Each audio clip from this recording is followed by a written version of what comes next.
Radio Mano Papachango. La movilización más grande es el ingreso. Hay diversas dimensiones. Yo lo que sugeriría no simplificarlo. Próxima estação Cantagalo. Desembarque pelo lado Yo siempre voy a direito. defender la libertad. Salud y Es uno de los educación, derechos que no es absoluto. democracia, libertad, Es una matraca. justicia, levantar los discursos que precisamente han sido dominantes. no morirá la flor de la palabra.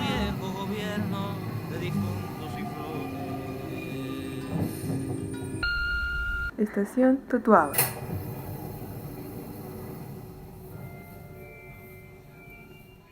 Hola a todos, bienvenidos una vez más a su estación de confianza, Estación Totuaba. El día de hoy tengo el placer de encontrarme con 4 compañeras activistas y expertas en el tema que vamos a discutir, que es derechos sexuales y reproductivos, y les voy a presentar a las invitadas el día de hoy. Primeramente tenemos a Marta Patricia Ortega Medellín. Ella es psicóloga por la Universidad de Guadalajara, maestra en planeación de la educación superior de la UDG, doctora en metodología de la enseñanza, docente de tiempo completo desde hace 29 años, líder del Cuerpo Académico de Derechos Humanos, Políticas Públicas y Cultura, representante en Jalisco de la Red por los Derechos Sexuales y Reproductivos en México, además de ser integrante del Grupo Interinstitucional y Multidisciplinario de Seguimiento a la Alerta de Violencia de Género en Jalisco. También nos acompaña la compañera Lilian Reyes Gutiérrez. Ella actualmente es responsable de la Jefatura de Unidad Departamental de Promoción de Derechos Humanos en la Dirección General de Derechos Humanos del Gobierno de la Ciudad de México. Realizó estudios de maestría en estudios de género en el Programa Interdisciplinario de Estudios de la Mujer en el Colegio de México. Es especialista en estudios de género y licenciada en psicología. Ha realizado estancias de investigación en la Universidad de Berlín, en el Instituto de Estudios Latinoamericanos y en la Universidad Nacional Autónoma de México. También en el área profesional ha colaborado como consultora externa en proyectos de investigación y evaluación de impactos vinculados con el tema de embarazo adolescente y madres jóvenes en México. Esto lo ha hecho para el Consejo Nacional de Evaluación de la Política de Desarrollo Social a través de la Conferencia Interamericana de Seguridad Social. También nos acompaña Lina Chismeray Gómez Navarro. Ella es licenciada en Estudios Internacionales por la Universidad de Guadalajara y maestra en Estudios de Género por el Colegio de México. Trabajó en el proyecto Mexican Migration Project, que es coordinado por el doctor Jorge Durán y el doctor Douglas Massey. Actualmente es profesora de la Universidad de Guadalajara en el Departamento de Estudios Internacionales y se desempeña como coordinadora de incidencia política y social de la organización FM4 Paso Libre, ubicada en Guadalajara, Jalisco. Además, es asesora del Grupo ONU Mujeres en el programa Ciudades Seguros en Guadalajara y colabora con el Consejo Consultivo InMujeres en este estado de la República. Y por último, pero no por ello menos importante, nos acompaña María Jacqueline Galvis. Es una mujer feminista egresada de la licenciatura en Estudios Internacionales por la Universidad de Guadalajara. Desde hace algunos años trabaja en la defensa de derechos humanos, particularmente en los derechos de las mujeres. De 2010 a 2017 trabajó en Amnistía Internacional México como responsable de incidencia para Occidente. Ha colaborado en espacios de incidencia desde sociedad civil en materia de alerta de violencia de género, derechos sexuales y reproductivos, desaparición de personas, migración, tortura y violencia feminicida. Actualmente forma parte de varias redes de defensa de derechos de las mujeres y es integrante de la colectiva Tejidos Feministas. Pues me da mucho gusto estar con ustedes el día de hoy y agradeciendo de antemano que hayan aceptado la invitación de estar aquí. Para, como decíamos, discutir un tema que es bastante relevante y el cual se tiene que ir desmenuzando, me parece, desde las generalidades hasta las particularidades, porque es un tema que sin duda atraviesa de manera transversal los derechos humanos y particularmente, es lógico, el derecho de las mujeres. Entonces, en esta situación yo les preguntaría, ¿cuál es la base jurídica? ¿En qué situación nos encontramos tanto a nivel internacional como a nivel nacional cuando hablamos de derechos sexuales y reproductivos? Y Jackie, si nos hicieras favor de compartirnos tus impresiones.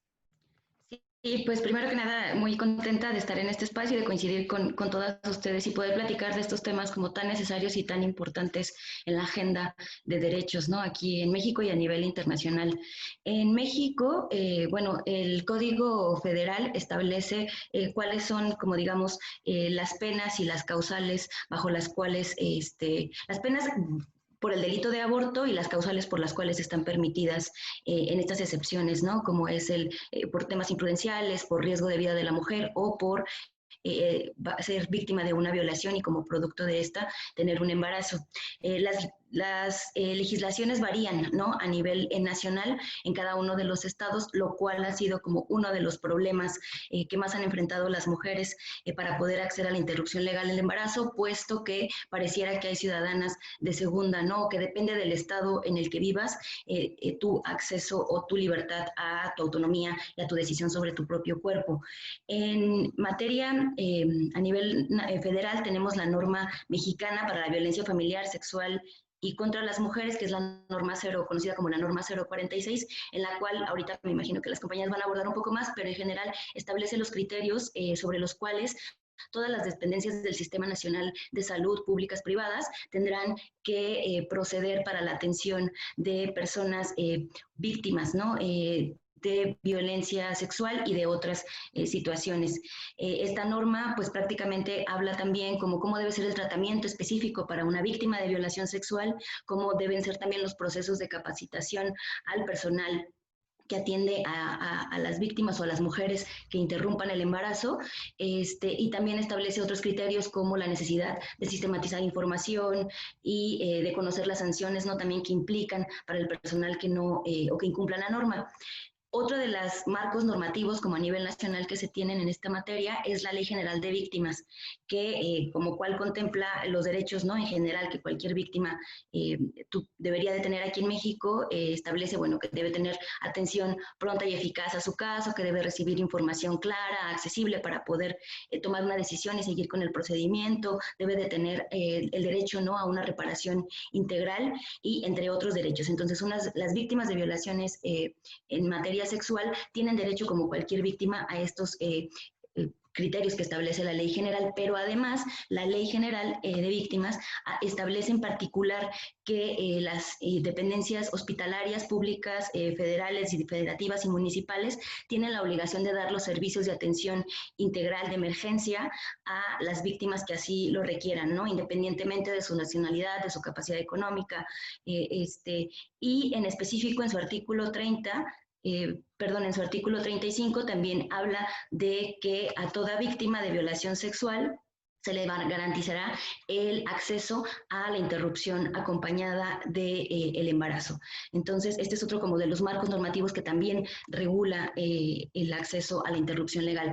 En materia internacional, hay distintos organismos que han hecho recomendaciones al Estado mexicano, ¿no? Entre ellas la CEDAW, quien desde 1998 ha hecho recomendaciones en materia de derechos sexuales y reproductivos, pero en particular desde 2012 ha hecho observaciones a México sobre la norma, indicándole que debe de armonizar, informar al personal de salud sobre las responsabilidades que tiene y también sobre el seguimiento que se debe dar a las mujeres que han sido víctimas de violación, ¿no? Como son los anticonceptivos de emergencia, el tratamiento para prevención de enfermedades de transmisión sexual y VIH. Y en 2018, que es el informe más reciente a México, la CEDAW indica nuevamente que debe ser la armonización legislativa en las distintas entidades federativas y también que debe dar como atención especializada a personal que atiende a víctimas de violencia, tanto en temas como de interrupción de emergencia y aborto. También debe de dar seguimiento a todo el tema de objeción de conciencia en los distintos espacios de salud. Y también, por otro lado, no solamente la CEDAW, sino también el Comité de Derechos Económicos, Sociales y Culturales ha hecho recomendaciones a México y también en 2018 expresó como preocupaciones sobre el acceso diferenciado que tienen las mujeres en México a la interrupción, nuevamente como dependiendo del estado o la zona en que vivan, y le recomienda también el Comité DES la armonización legislativa evitando la criminalización de las mujeres, también que garantice la interrupción legal y voluntaria, que tenga información estandarizada, sistematizada sobre los servicios de atención de salud que dan particularmente en materia de interrupción del embarazo y que también haga como todos estos ejercicios de acciones preventivas en materia de embarazos de adolescentes, ¿no? Entonces son particularmente como estas recomendaciones las que se han hecho desde fuera al Estado mexicano y que justo tienen que ver con estos marcos, ¿no? Que ya comentábamos, pero que ahorita me imagino que platicaremos sobre cómo en realidad estos marcos normativos se aplican o no y cómo se está viviendo en la realidad desde los acompañamientos que hacen las compañeras, ¿no? Yo dejaría aquí. Muchas gracias, Jackie, por tu intervención. Pati Ortega, si nos puedes compartir, por favor. Sí, yo diría que, bueno, ya queda poco que decir después de la explicación de Jackie, ¿no? Pero te diría, a lo mejor pensando en las personas que están escuchando, que pueden observarnos, que tendríamos que enmarcar esta situación de derechos sexuales y reproductivos primero como derecho a decidir. Es decir, cuando hablamos de derecho a decidir, ya podemos tener como un paraguas más amplio, ¿no? Decir, yo tengo derecho a decidir qué es lo que va a pasar con mi vida, si quiero continuar o no quiero continuar un embarazo, pero incluso si quiero tener relaciones sexuales o no quiero tenerlas, y si quiero tenerlas, ¿para qué? ¿No? O sea, si me voy a cuidar de un embarazo o no, o derecho también a decidir si puedo tener una relación sexual, por ejemplo, con alguien que tiene una infección de transmisión sexual y entonces cómo me voy a cuidar. O sea, es ahí donde se empieza a complejizar. Entonces, primero diría, pensemos en derecho a decidir y pensemos en que hay decisiones de calidad y decisiones de mala calidad. Decisión de calidad, pues una decisión que se toma informada, que se toma con calma, con un proceso de reflexión, de aprendizaje, de desarrollo de habilidades, y una mala decisión, una decisión que se toma con prisa, que se toma bajo presión social, que se toma en función de la ignorancia, en función de estigmas, de estereotipos, ¿no? Y entonces, cuando hablamos de derecho a decidir, ya tenemos como la posibilidad de comprender todas las otras cosas que atraviesan esa posibilidad de que yo tome una decisión de calidad. Y ahí entonces recuperar la parte de derechos sexuales y reproductivos separados, precisamente porque ahora la innovación es entender que la sexualidad está separada de la reproducción, que tenemos derecho al placer, y que tenemos derecho también a organizar nuestra vida reproductiva, ¿no? Decidir cuándo vamos a tener hijos, con quién, cada cuándo, cuántos, ¿no? Y cuándo no es un momento. Entonces, sí tenerlos, o sea, como tenerlos por separado, pero básicamente entender que todos estos, los sexuales y los reproductivos, implican que se cumplan otros derechos antes para yo poder tomar decisiones de calidad. Y en eso, pues obviamente la humanidad tiene un rato, ¿no? Tiene un rato trabajando. Y entonces decía Jackie, pues está CEDAW, pero pues están también el Cairo, está también Beijing, está también Montevideo, ¿no? Más reciente. Y pues bueno, la reflexión de la humanidad va en este sentido. Tenemos derecho al placer, tenemos derecho a decidir nuestra vida reproductiva. Entonces, ¿qué es lo que requerimos para ello? Vivir libres de violencia, tener información científica, lo más avanzada, porque a veces conocemos personal de salud que tiene información científica, pero de hace 50 años, y las cosas han cambiado un poquito. Entonces decimos, tiene que tener información científica, pero más actualizada, ¿no? Tiene que ser respetuosa de sus derechos, tiene que estar clara, tiene que tener acceso a métodos antifecundativos, tiene que tener, ¿no? O sea, como todo este marco, incluso adaptada a su edad. Ahora que Jackie lo mencionaba, yo pensaba en la norma 047 que te dice, bueno, pues las personas menores de edad también tienen derechos sexuales y reproductivos y también tienen que tener acceso a la información y tienes que preparar esa información. No es la misma que le das a una persona que tiene 10 años de relación de pareja estable o vida sexual activa, ¿no? No es la misma que le das a un chico, a una chica de 15 años, de 16 años, ¿no? Entonces tienes que adaptar esa información y tienes que capacitar ese personal también para que atienda eso.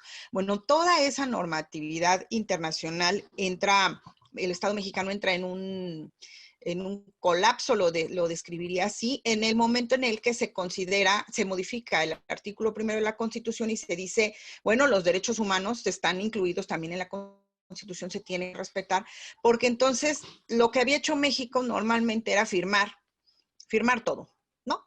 Porque pues es un país súper amigable, participa en todas las convenciones, siempre es el invitado de honor en todas las convenciones y reuniones internacionales porque es súper genial y pues todo firmaba, ¿no? Entonces Beijing firma, Cairo firma, no, todo firma, no hay ningún convenio internacional en estos temas que no haya firmado, todo firmó pero nada cumplía, porque siempre se excusaba diciendo aquí la Constitución es lo que manda y mientras eso no esté en la Constitución, o sea, pues vamos a tratar de irlo cumpliendo, pero no nos obliga.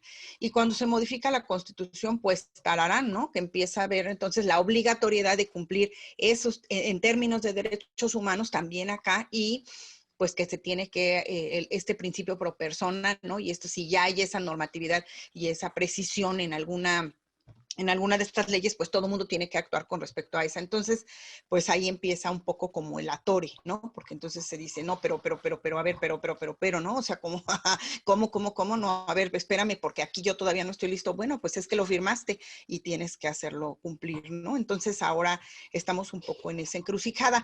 Decir que la ley sí avanza, a veces más rápido que las propias instituciones o que el propio funcionariado, ¿no? Entonces tenemos ley de víctimas, tenemos norma 046, en Jalisco tenemos programa estatal de interrupción del embarazo, en la Ciudad de México tienen también su propia ley acá sobre la interrupción, por ejemplo, del embarazo, pero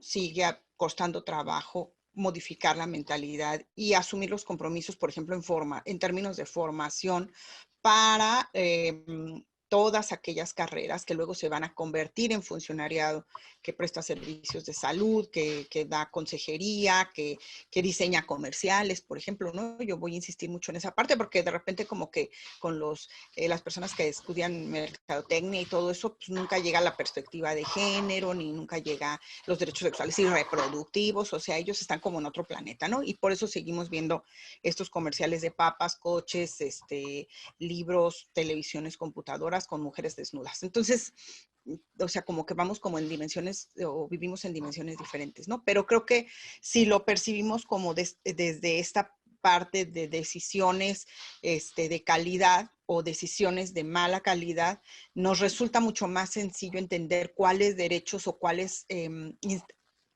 instancias están atravesando esa posibilidad de que yo tome una decisión de calidad, ¿no? Muchas gracias, Patti. Jackie ya nos hacía al principio una evaluación de cuáles son tanto la normativa internacional como la nacional que rige al tema y hacía énfasis también en la cuestión del acceso diferenciado que se tiene. Y ahora Patti Ortega nos hace justamente mirar hacia el derecho a decidir o el abordaje hacia el derecho a decidir y la propia conceptualización del derecho mismo, ¿no? Entonces, si nos pudieras compartir, Lilian, ¿desde dónde consideras que pudiéramos abordar el tema?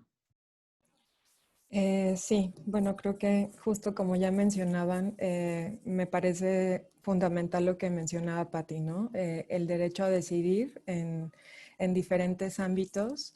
Y justo, bueno, retomando el objetivo de la NOM 046, ¿no? Que justo es pues la adecuada, oportuna prevención y atención de violencia familiar y sexual contra las mujeres, niñas y adolescentes, pues hay como todo un reto, ¿no? Creo que yo partiría justo o marcaría como diferentes líneas pues que hay un problema persistente con la aplicación del protocolo, ¿no? Porque finalmente pues la NOM 046 desata o implica también la aplicación del protocolo integral donde justo, como ya mencionaba Patti, pues hay diferentes actores, ¿no? Diferentes organismos que van como desde la Secretaría de Salud, la Fiscalía General de Justicia, ¿no? A nivel general y también en estatal y cómo se va desagregando por municipalidades, también la actuación del DIF y todos los mecanismos de atención a víctimas, y así como los diferentes institutos de las mujeres, ya sea nacional o local, ¿no? Y justo, bueno, o sea, por una parte está el tema del derecho a decidir, pero por otra parte está justo también pues el desempeño de la coherencia interna y externa de los diferentes actores o organismos estatales, ¿no? Que ahí justo creo que yo marcaría como varios ejes. Por una parte, sí, tenemos la NOM 046 que pues tendrá algunas de sus inconsistencias, también desde el protocolo de actuación, ¿no? Que deben dar cumplimiento estos diferentes organismos, ¿no? Para brindar esta atención especializada, vinculados justo a los casos de violencia sexual, y que justo en ese sentido, pues ahí se vincula también el acceso a la interrupción legal del embarazo, pero no solamente eso, ¿no? Sino a la garantía también de todos los tratamientos de posexposición, ¿no? Que van desde, pues, aplicar este código de 72 horas, que garantice justo la prevención del VIH, de sífilis, de hepatitis, ¿no? Que también es algo fundamental en materia de salud. Por otra parte, yo también pondría sobre la mesa el que pudiéramos hablar también de, pues sí, de cómo es necesario evaluar las acciones y programas contra la violencia a las mujeres y niñas, las ambigüedades que también tienen todo este marco normativo. Yo pues me focalizaría, o yo me voy a focalizar justo en lo de la NOM 046, pero también el rechazo que hay por parte de los diferentes servidores públicos que representan estas diversas instituciones a la NOM, ¿no? Porque esto implica justo tener una capacitación especializada, tener justo una sensibilidad al tema, ¿no? Porque finalmente estamos trabajando con mujeres y niñas receptoras de violencia y no es como que cualquiera podría atender desde las necesidades específicas que tienen pues, las mujeres y las niñas que son víctimas, ¿no? Tanto de violencia familiar como sexual. Y también los retos, o sea, hay mucho trabajo que hacer desde la ciudadanía, desde las organizaciones de la sociedad civil y también los diferentes entes estatales, ¿no? Porque finalmente, más allá del marco normativo internacional y nacional que también tenemos toda una trayectoria, ¿no? Desde 1974, y que nos da cuenta de diferentes acciones pues, en materia justo de fomentar una política pública que busque promover la igualdad de género y la equidad de género, pues al final se trata de generar condiciones necesarias para avanzar, uno, en la democratización de la sociedad en materia de la promoción de salud, del bienestar de las mujeres y niñas, y también justo combatir esta vulneración pues a los diferentes tipos de desventaja o brechas que se suscitan justo pues en los grupos de atención prioritaria, ¿no? Que obviamente se enmarcan las mujeres y niñas, pero como decía Patti, ¿no? No solamente en materia de acceso a salud, sino también en trabajar estas brechas desiguales desde lo simbólico, lo material, lo social, ¿no? Lo económico, que también transversalizan pues todos estos tipos de violencia y en específico desde la NOM 046 en materia de violencia familiar, sexual, pero también de la violencia institucional, justo porque no se cumple con todo el protocolo de atención, ¿no? Y en ese sentido, bueno, creo que es fundamental, como decía, por una parte, evaluar, ¿no? Los procesos de coherencia interna que dan cuenta justo de los mecanismos de capacitación y sensibilización a las personas servidoras públicas, en específico a quienes están vinculados con el tema de salud, ¿no? O sea, trabajadores y trabajadoras sociales, médicos, ¿no? Y médicas también, y también los MPs, que ahí tenemos un conflicto muy grande justo, ¿no? Con todo el tema que se vincula con la justicia. Como sabemos, la NOM 046, desde su protocolo, pues las mujeres y niñas no están obligadas a hacer una denuncia, también entendiendo por todas las implicaciones que esto puede tener para las víctimas, pero sí, tanto los prestadores los servidores públicos, tanto en materia de salud, pues sí tienen que hacer una notificación de los casos, ¿no? Justo para que se registre en el sistema y pueda hacerse justo un tamizaje de riesgos pues que van escalando, ¿no? Que pueden ir justo desde la violencia familiar, ¿no? Que se suscita desde lo psicológico, lo sexual, lo físico, pero que también potencializa justo a posibles casos de feminicidio, ¿no? Y donde las niñas no están exentas, donde justo algo que hemos visto es que los índices de violencia contra niñas van en aumento. Y que justo a partir de la pandemia, antes teníamos incluso un horario de mayor pues casos de violencia sexual, y ahora incluso ese horario ha cambiado, ¿no? Antes los horarios iban de 6 de la tarde a 12 de la noche, y ahora estamos teniendo casos que se están realizando justo a esta hora, a las 12:37, ¿no? O sea, eso también es muy, muy interesante, cómo se está generando también una nueva dimensión de las violencias desde el espacio físico, de cómo estamos habitando las ciudades, ¿no? Y no solamente las ciudades, ¿no? Los diferentes territorios, y que eso también está marcado por el contexto que se ha suscitado en la pandemia, y también la dinámica dentro del hogar, ¿no? Que si bien sabíamos, pues el espacio privado, el hogar, pues no ha sido el espacio seguro de las mujeres y las niñas, pero que ahora también se ha potencializado justo la violencia a partir del confinamiento. Entonces creo que hay muchas aristas que explorar, pero que también justo esto nos da una posibilidad y retos que afrontar, ¿no?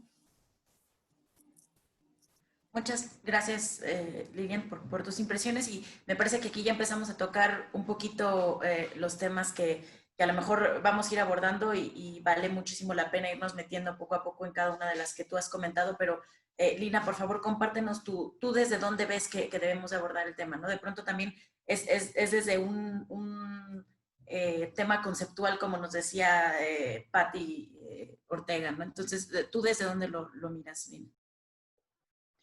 Gracias. Híjole, yo creo que esta discusión se está nutriendo bastante. Retomo muchas ideas. La principal es la incongruencia de un Estado que ratifica acuerdos internacionales y que después se ve rebasado en la implementación de estos acuerdos, ¿no? Y pienso que en el caso particular de la población de la que estoy en contacto constante, que son las mujeres y hombres refugiados y migrantes en tránsito por México, tenemos tenemos leyes que garantizan sus derechos humanos, y entonces pensar también que es un poco irónico que en México se otorgue la condición de refugio por cuestiones de género en un país que es feminicida, ¿no? En un Estado que no garantiza la seguridad de las mujeres, y esto pensándolo y relacionándolo con el acceso a los derechos sexuales y reproductivos. Particularmente en el caso de las mujeres migrantes, según datos de Amnistía Internacional, en un trabajo que publican en el 2010, en relación a un estudio que hicieron durante el 2006, 6 de cada 10 mujeres son víctimas de violencia sexual en su tránsito por México.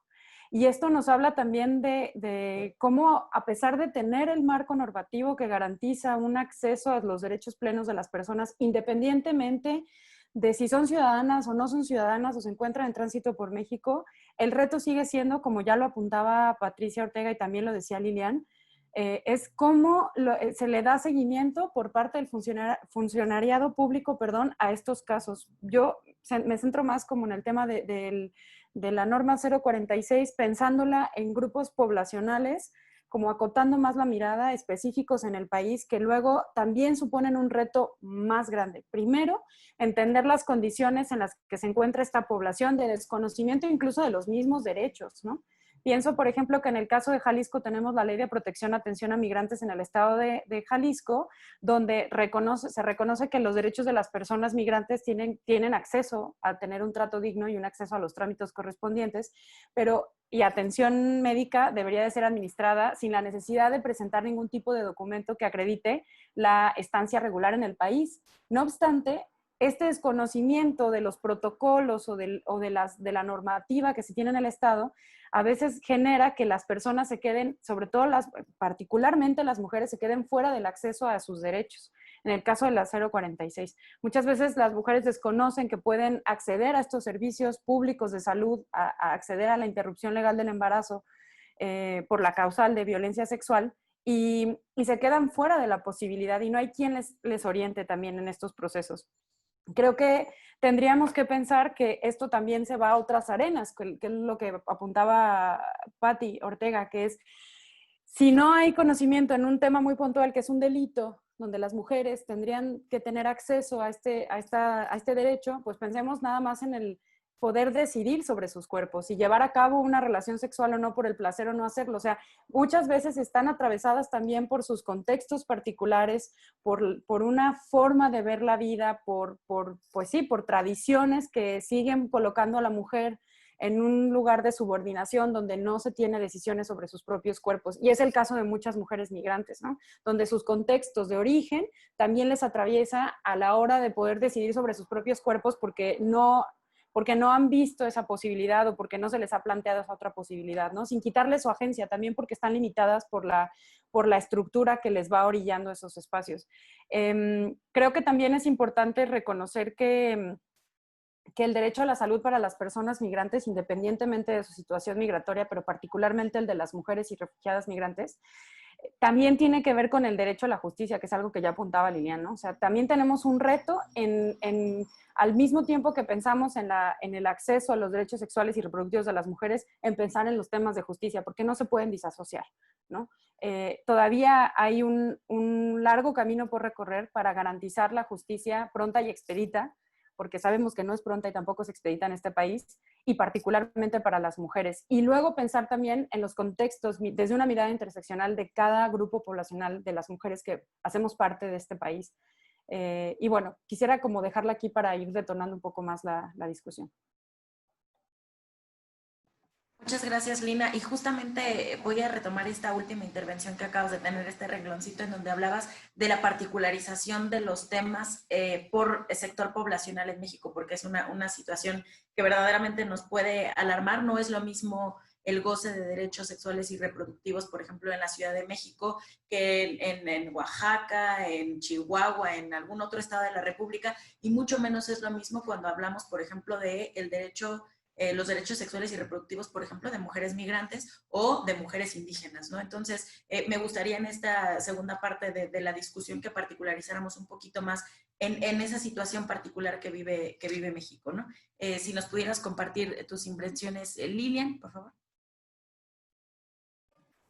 Sí, bueno, como decía Lina, ya tenemos toda una situación, una problemática en México sobre justo los grupos de atención prioritaria, ¿no? Que hay todo un listado, pero que justo hay que nombrarlo, ¿no? Sí, las mujeres, las niñas, toda la población de pueblos originarios, ¿no? De comunidades indígenas y también de justo los barrios que se van suscitando por la movilidad interna también en materia de lo migratorio, pero dentro de México.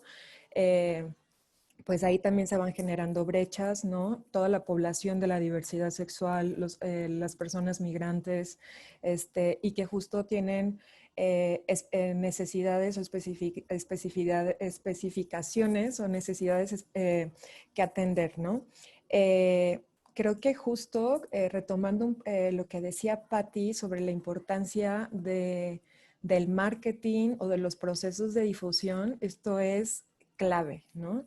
Porque de pronto tenemos todo este marco normativo, pero pues cómo lo digieres, ¿no? O sea, cómo incluso para quienes estamos inmersas desde, pues en el tema de derechos humanos, en procesos legislativos, etc., pues no es un lenguaje o una narrativa que sea, no sé, también como entendible para nosotras, ¿no? Y en ese sentido es fundamental justo la difusión que tenga alcance para todas, pero también que en esta difusión o promoción de los diferentes mecanismos de atención, pues se garantice no solamente decir como hay mujeres, existe este mecanismo, pueden acudir a servicios de salud, ¿no? Levantar su denuncia. O sea, sabemos que eso implica todo un proceso. Y algo lo que yo creo que es fundamental justo es la difusión de los flujogramas o los procedimientos de atención. Porque eso genera justo no solamente tener conocimiento de la información, sino también una sensibilización, ¿no?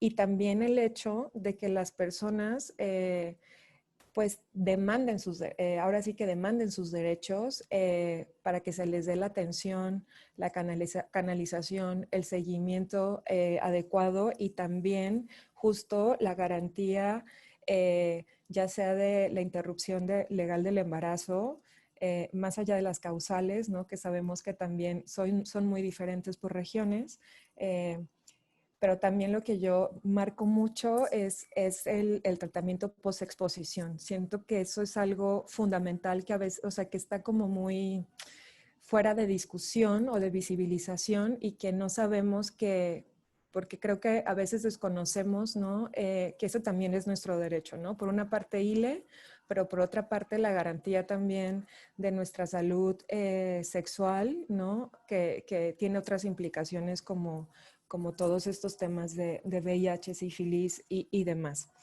Y en ese sentido, pues ahí tenemos una gran problemática porque algo que es fundamental es saber si existen estos flujogramas como tal de atención que den cuenta de, pues justo de lo que es, en primer lugar, la ruta de atención, ¿no? De los casos de violencia familiar y sexual contra niñas, adolescentes y mujeres, pero también todo el proceso interno en las dependencias que van desde, pues, no sé, las personas que se vinculan con el sector de salud, si tienen justo la capacitación y la sensibilización, primero para detectar los diferentes tipos de violencia, ¿no?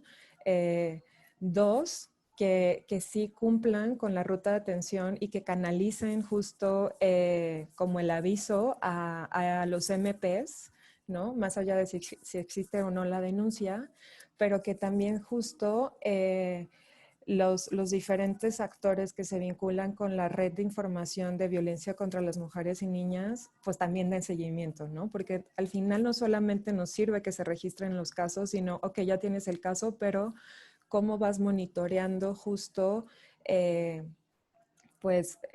todos estos casos que se registran y si hay otros tipos de violencia que se van suscitando, ¿no? Que a veces es algo que queda ahí, ¿no? Como un dato estadístico, el caso de una mujer o una niña receptora de violencia sexual o familiar, pero ¿qué pasa después, no? Y creo que en ese sentido justo la promoción de los diferentes mecanismos de actuación también, pues hace que justo las mujeres podamos demandar nuestro derecho a tener una atención integral, ¿no?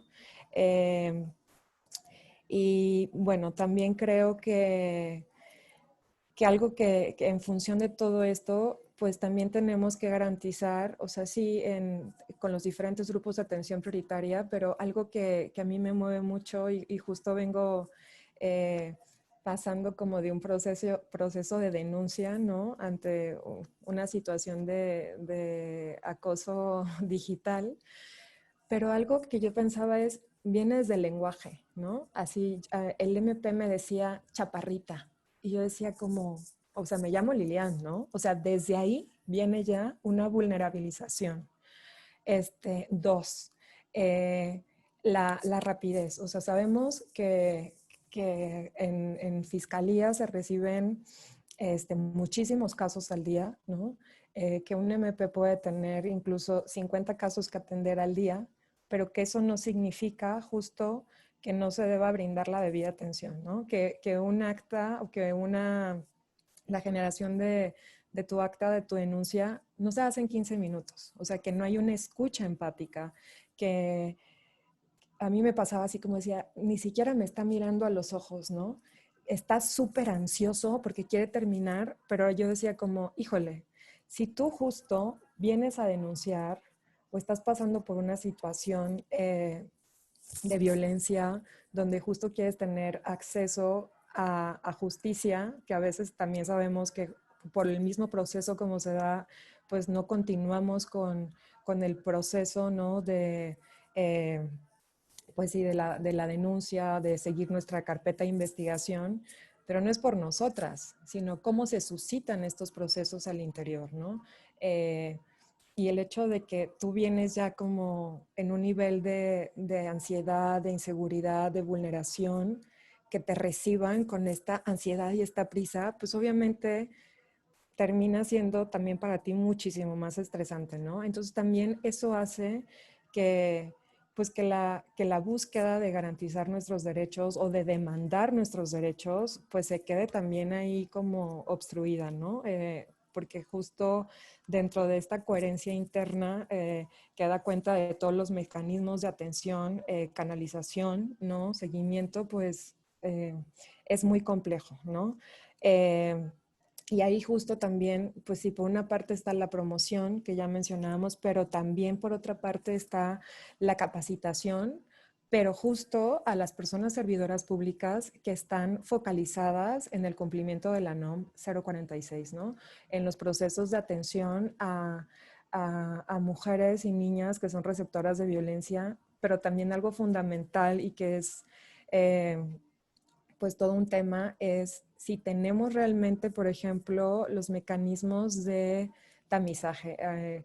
Un tema que a mí ahorita me preocupa mucho justo es que como tal no tenemos tamizajes especializados para niñas, ¿no?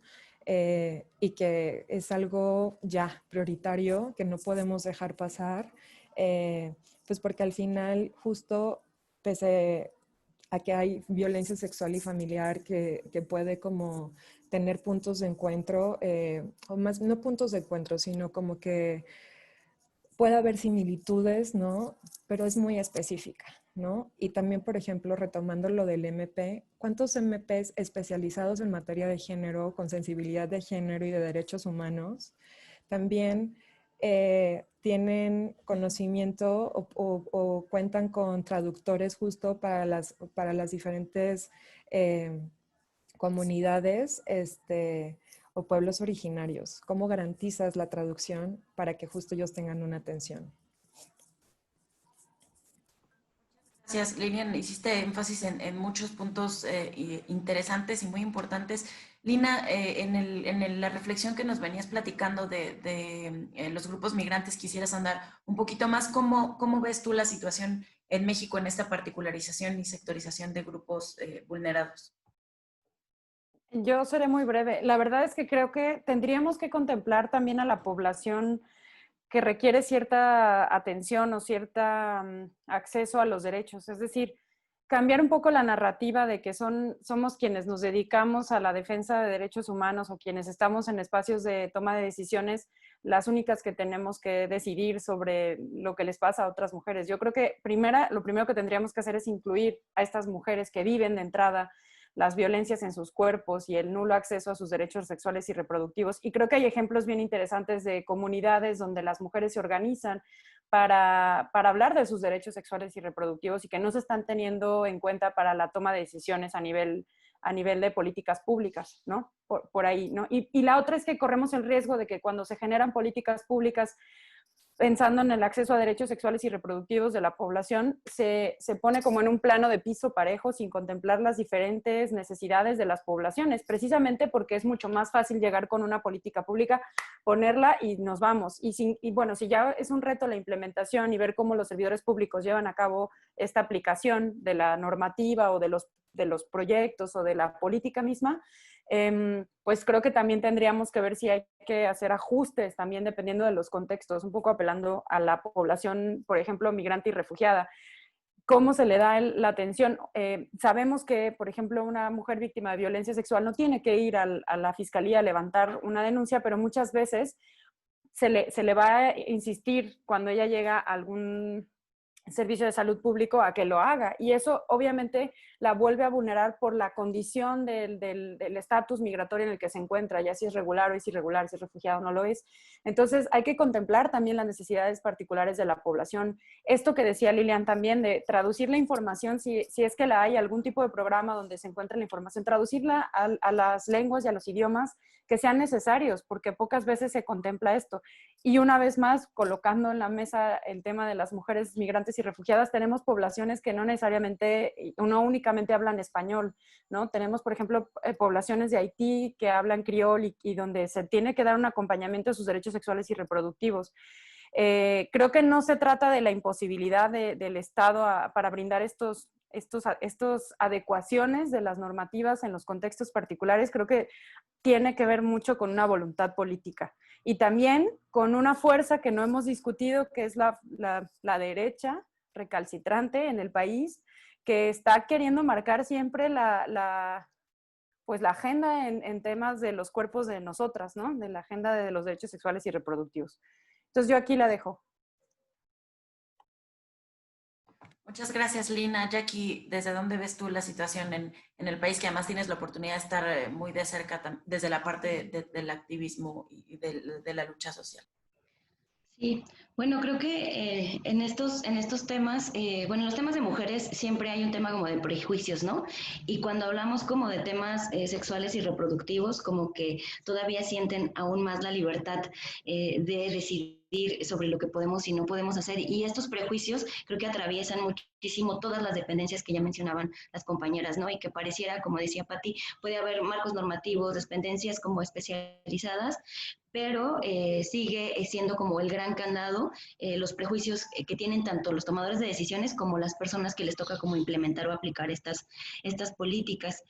Creo que algo que decían es que no terminan de entender las autoridades que la norma es para todos, ¿no? O sea, que hay distintas dependencias, o sea, que en todos los niveles de gobierno hay responsabilidades y que si bien, no sé, los entes municipales no van a realizar la interrupción, sí tienen como la obligación de dar información, de canalizar a las mujeres hacia las dependencias estatales de salud, ¿no? Adecuadas. Y esto creo que tiene que ver con una falta de entendimiento. No se sienten aludidas de que les cae esta responsabilidad y un desconocimiento muy grande, ¿no? Creo que como esto que mencionábamos ya hace rato, es el tema de las mujeres al interior de los estados, cómo lo viven. Bueno, al menos desde acá, desde el caso de Jalisco, como decía Patti, tenemos el programa de interrupción legal del embarazo, pero en distintos ejercicios que hemos hecho, o sea, nos hemos dado cuenta que pareciera que la visión que se tiene desde el estado es como una visión de demanda y no de derechos, ¿no? O sea, te dan respuestas como no hay un número considerable de casos, pues entonces no hay habilitada una oficina específica en esta región sanitaria, ¿no? Pero tampoco hacen un programa de distribución, por ejemplo, de medicamento. Nosotros nos hemos topado con regiones sanitarias donde puede haber medicamento, pero no hay médicos no objetores, ¿no?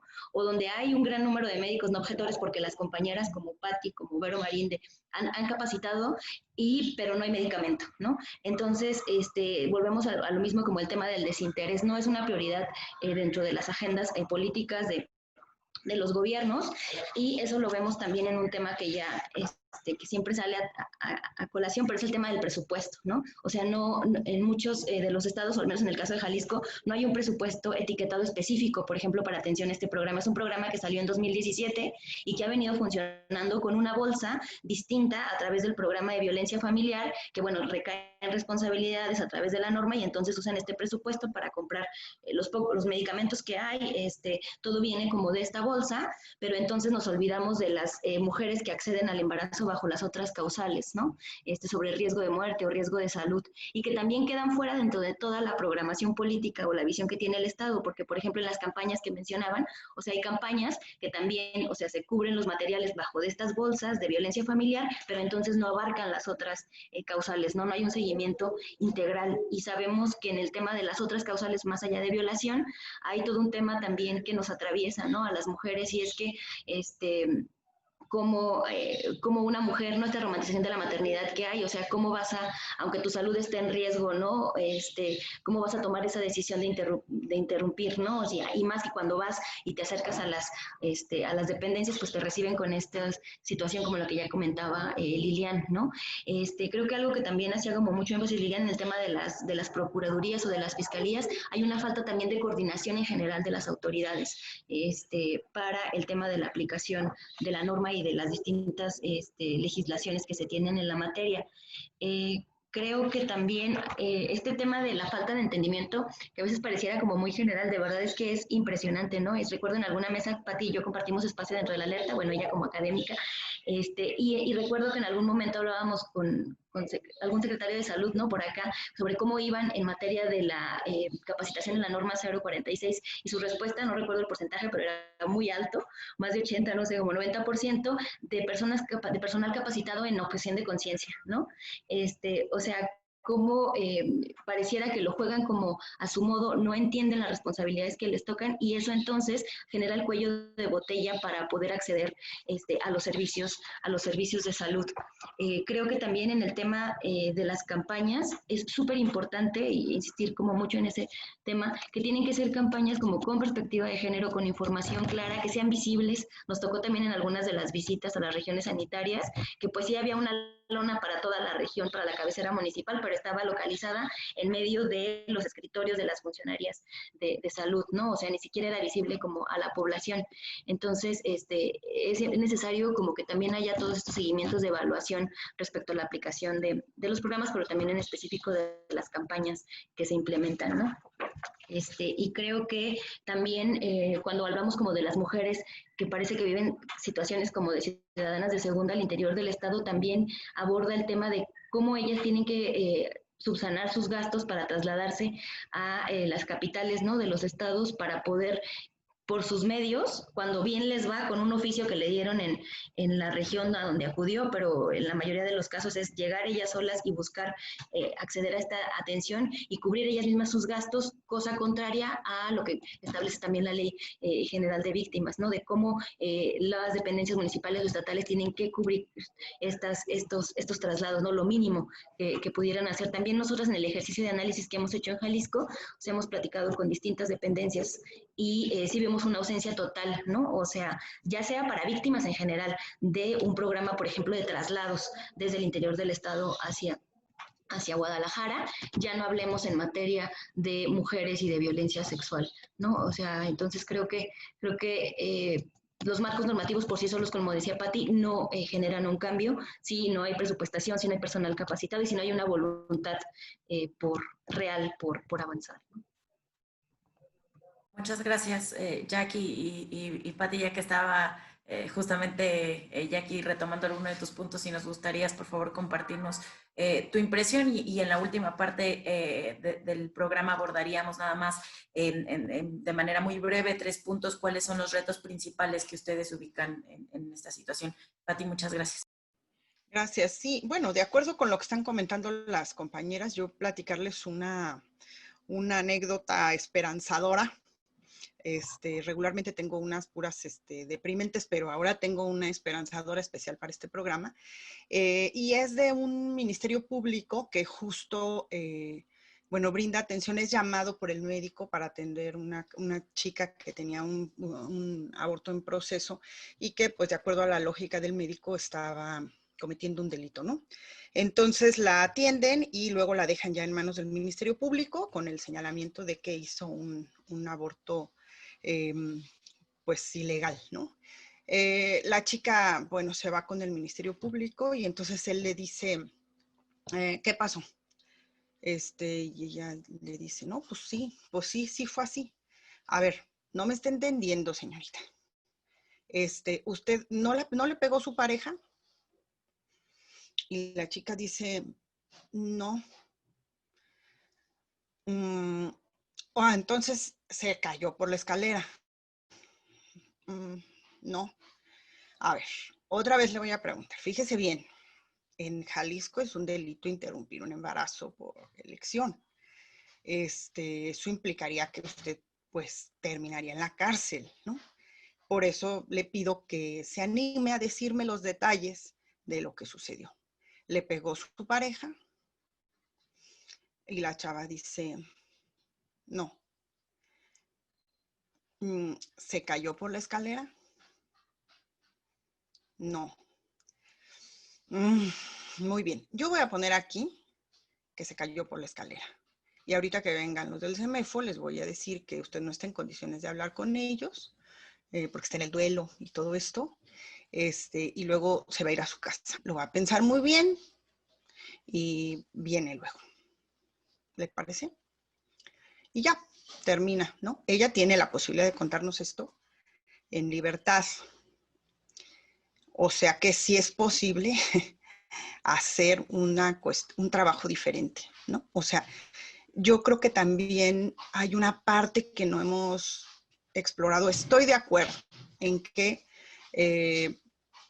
son instancias que nos revictimizan, son instancias que nos violentan Estoy de acuerdo en que no hay presupuestos, en que no hay difusión de esto, porque además hay muchos prejuicios todavía. Por ejemplo, acá cuando hablábamos de difusión, no sé si lo recuerdas, Jackie, pero cuando hablábamos de difusión del programa estatal de interrupción del embarazo, ¿no? Para que dijeran que la causal violación, que la causal salud, que la causal riesgo de vida, las autoridades decían, no, pero es que si hacemos difusión de eso van a llegar muchísimas mujeres. Ah, esa no es la intención, o sea, que quien lo necesite no llegue. No, pero es que van a llegar mujeres que a lo mejor están tratando de interrumpir electivamente y entonces pues van a decir que fueron víctimas de violación, ¿no? Entonces hay un prejuicio que les impide como hacer ese trabajo. No hay presupuesto, no hay capacitación, no hay sensibilización, pero creo que también hemos dejado de lado como esta parte humana, ¿no? O sea, como funcionariado, pues, ¿no? De poder ver a la persona que estoy atendiendo y entender cuál es esa circunstancia. O sea, como que nos hemos vuelto, y creo que también es como un poco parte de este discurso, ¿no? Como, bueno, yo nada más estoy aquí para dar la información y la doy en español. Si tú hablas cualquier otra lengua, idioma, pues es tu problema, ¿no? O sea, como, pues, ¿cómo lo vas a resolver, no?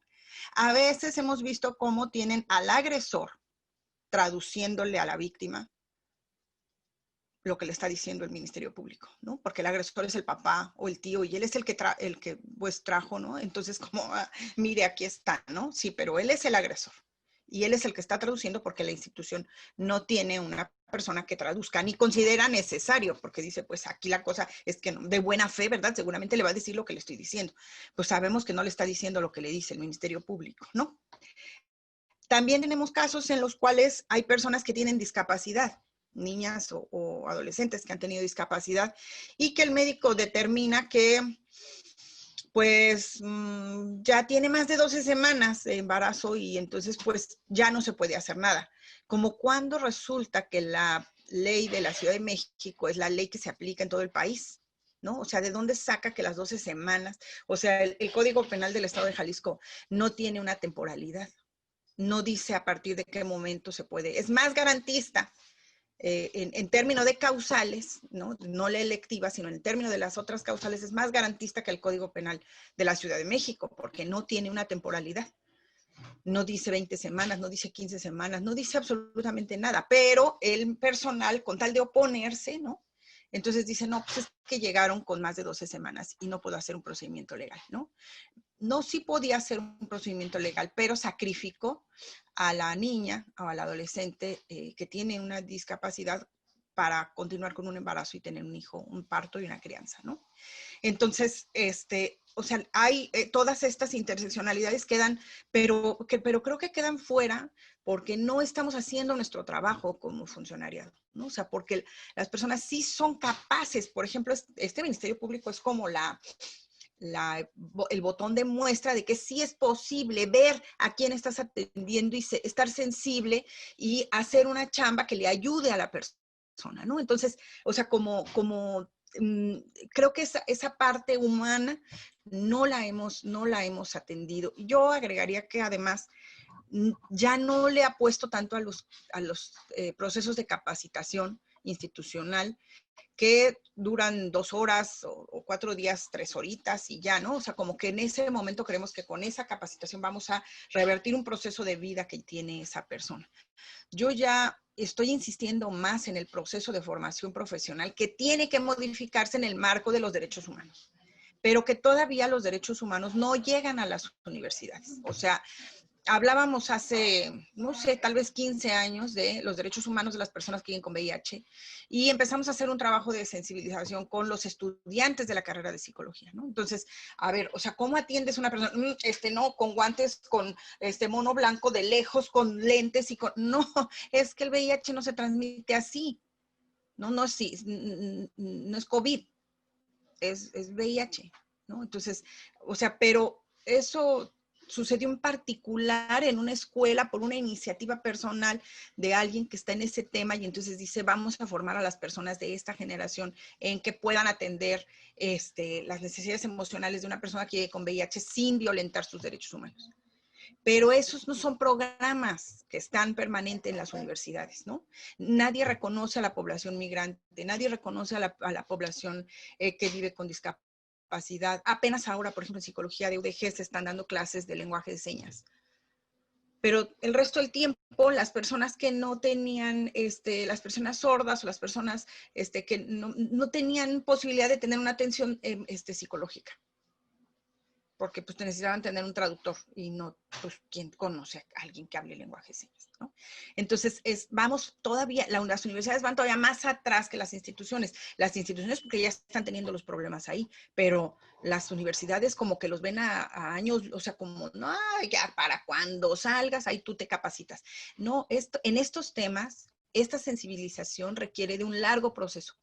Implica toda esa reflexión, toda esa práctica, toda esa discusión, todo ese desmontar, todos esos prejuicios, esa visión colonizada, este patriarcado, y entonces empezar a hacer una práctica de otra manera. No va a ser en una capacitación de 2 horas. Necesitamos seguir insistiendo en las universidades que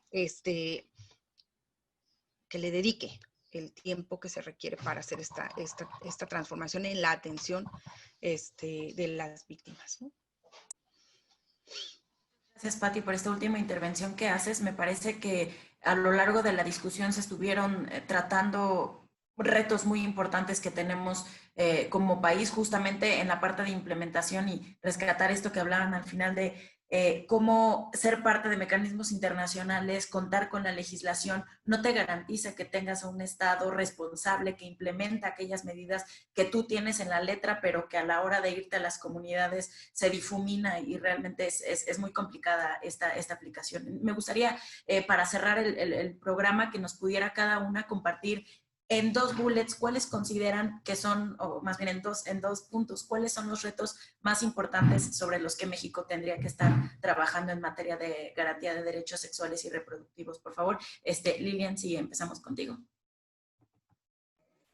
Pues bueno, es difícil decirlo en 2, pero creo que en primer lugar, creo que más allá también como de todo el panorama institucional, creo que algo fundamental es también hacer un cambio del paradigma, ¿no? De pronto nos focalizamos mucho en las mujeres receptoras de violencia, pero justo se invisibiliza también todo lo que implica a los generadores de violencia, ¿no?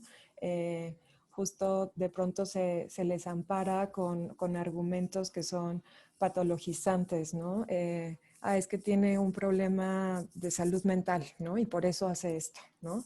Y creo que es fundamental justo también abocarnos a lo que está suscitándose, y cómo también es muy complejo, ¿no? Yo la verdad es que no apuesto justo a de pronto estas nuevas masculinidades. Creo que implica como todo un trabajo no solamente institucional, sino social, como decía Pati, ¿no? De sociedad civil, de la academia, que bueno, también el movimiento feminista ha impulsado justo como muchas acciones y demandas, ¿no? Pero necesitamos justo la unificación de todos los actores que estamos vinculados con esto, ¿no? Porque al final todas y todos estamos inmersas en esto y en esta búsqueda de cambio de paradigma. Yo lo dejaría así. Muchas gracias, Lilian. Muy importante este asunto que comentas, no solo verlo de manera acotada a una cuestión de quién es víctima de violencia, sino en general. Muchas gracias. Jackie, si nos quisieras compartir, por favor. Sí, por un lado, esto que mencionaba Lina hace un rato, ¿no? El avance de estas corrientes de derecha que siempre han estado, pero que ahora como que más abiertamente han posicionado discursos de odio y antiderechos, ¿no? Que frente a eso, como decía Liliana, hay un movimiento de compañeras feministas que ante la ausencia del Estado, pues bueno, dicen, nosotras acompañamos, ¿no? Y son quienes han estado de manera sin recursos, pero con mucha amor y pasión, ¿no? Acompañando a estas mujeres a que puedan interrumpir sus embarazos. Creo que ese es un reto, el avance de la derecha, y creo que otro, el grande, pues es como la implementación, ¿no? Implementación de la norma, del programa en el caso de Jalisco, y todo lo que eso conlleva, ¿no? Personal formado que si no cumplen con la obligatoriedad que tiene, pues también hay un tema como de sanciones, que se destine recurso específico para que haya médicos, personal, equipo, medicamentos para la atención de las interrupciones, y como creo que un gran reto es cómo institucionalizar procesos, ¿no? O sea, nos comentaba Pati esta buena experiencia con este Ministerio Público, pero cómo hacer para que más allá como de la ética y de la buena voluntad de una persona, esto pueda ser como la norma, ¿no? Y no la excepción, y que entonces las compañeras estén buscando como el contacto, ¿no? De esa persona que sí facilita o que sí cumple su trabajo, ¿no? Que al final es una obligación que tienen.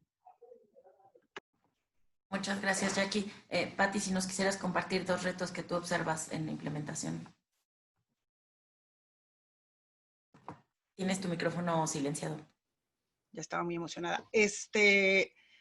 Y lo peor de todo es que perdí la idea ya para siempre. No, digo, quiero decir, 2 retos. 1, tumbar al patriarcado.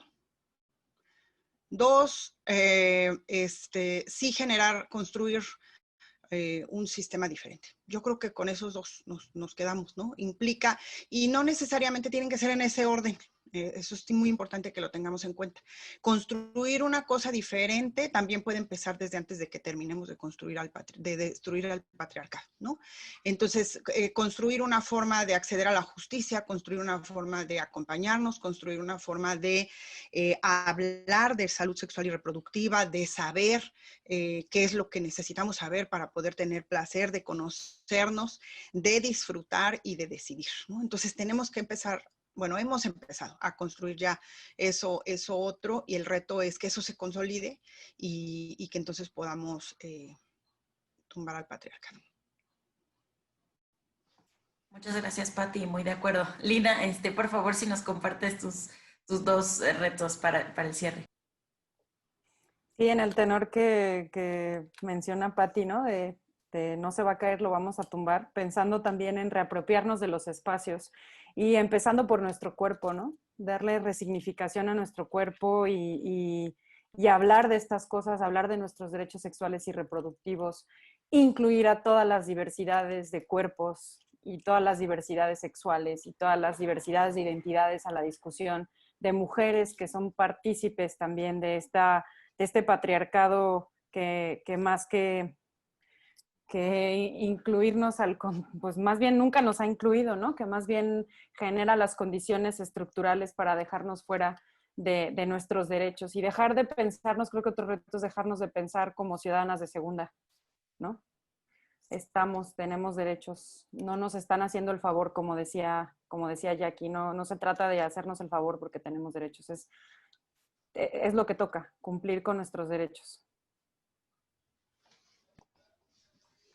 Muchas gracias, Lina. Gracias a cada una de ustedes por las impresiones que nos han compartido el día de hoy. Queremos expresar además que ni la discusión ni la lucha están acabadas en estos temas y es también responsabilidad de cada una de nosotras como mujeres ir buscando esos espacios de discusión, de implementación, de apropiación de los mismos temas. Gracias a las personas que deciden escucharnos y también sigan en sintonía con el resto de los programas. Mi nombre es Patricia Aquiles y fue un gusto haber moderado esta mesa. Prepare su descenso.